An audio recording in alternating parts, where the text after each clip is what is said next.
بس.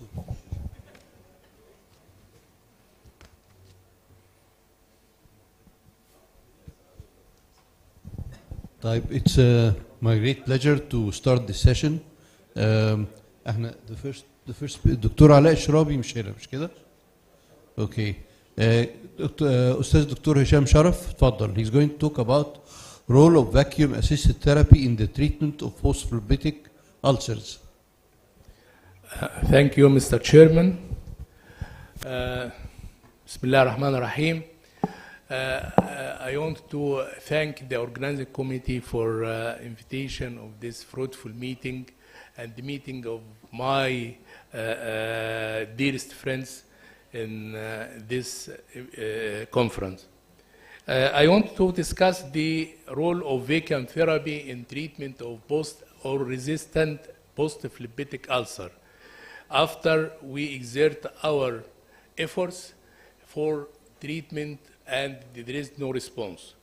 Chronic venous ulcer affect up to 1% of the adult population in developed countries, prevalence increasing with age as reported to be 4 to 5% at 80 years population, and different treatment modalities and protocols have been documented to date, mainly focusing on ambulatory management of venous ulcer. The cornerstone of these regimens are compression therapy and resolution of the cause. Long-standing non-healing venous ulcer is a daily challenge, and debridement of the non-viable unhealthy tissue, particularly superficial Yugoslav, can facilitate wound healing. Several methods for wound debridement are available, such as autolytic, chemical, mechanical, and surgical. These modalities stated in different situations as not sufficient. VAC or vacuum-assisted closure is a procedure designed to help wound healing through the creation of continuous or discontinuous subatmospheric pressure with effect of the increasing blood flow to the wound and the promoting granulation tissue and angiogenesis. The aim of our work is to evaluate the efficacy of VAC in ulcer healing compared with the standard ulcer dressing in hospitalized patients with chronic venous leg ulcers. This patient has post-phlebetic ulcers.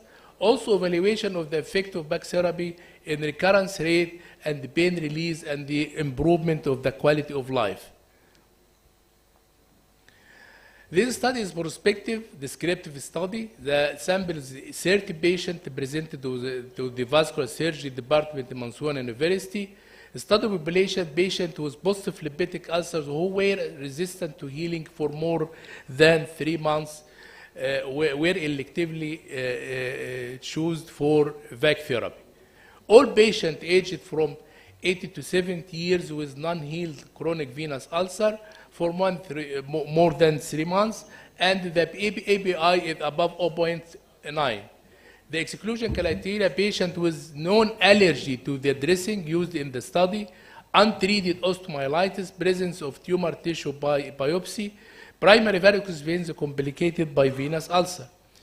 The study tools: history, examination, lab imaging, procedure, follow-up for the patient, and the history for patient demography, any previous varicose vein intervention, underlying medical condition, and the examination or assessment of the arterial system before selecting the patient, and also examination of venous system by duplex scanning and the assessment of the presence of infection, granulation tissue formation, size, depth of the ulcer, presence of previous DVT, presence of incompetent perforator, and CVI. The lab investigation, full lab investigation, and imaging, we using duplex ultrasonography to assess the diameter and the compressibility of the superficial vein, assessment of the deep system and the leg perforators, and also for arterial system. All the following were applied. The VAC system will be placed in situ for 3 weeks, and the dressing will be changed every 5 days. Photography for the wound will be taken every week, and the wound will be evaluated by the percentage of fibrin, granulation tissue, and necrosis, and every week, and the bare wound skin will be also examined for signs of maceration or eczema. This is the example of VAC therapy and the compression. This is after application of VAC and the compression after 3 weeks. And this is the compression group only without VAC after 3 weeks. And this is VAC only without compression after 3 weeks.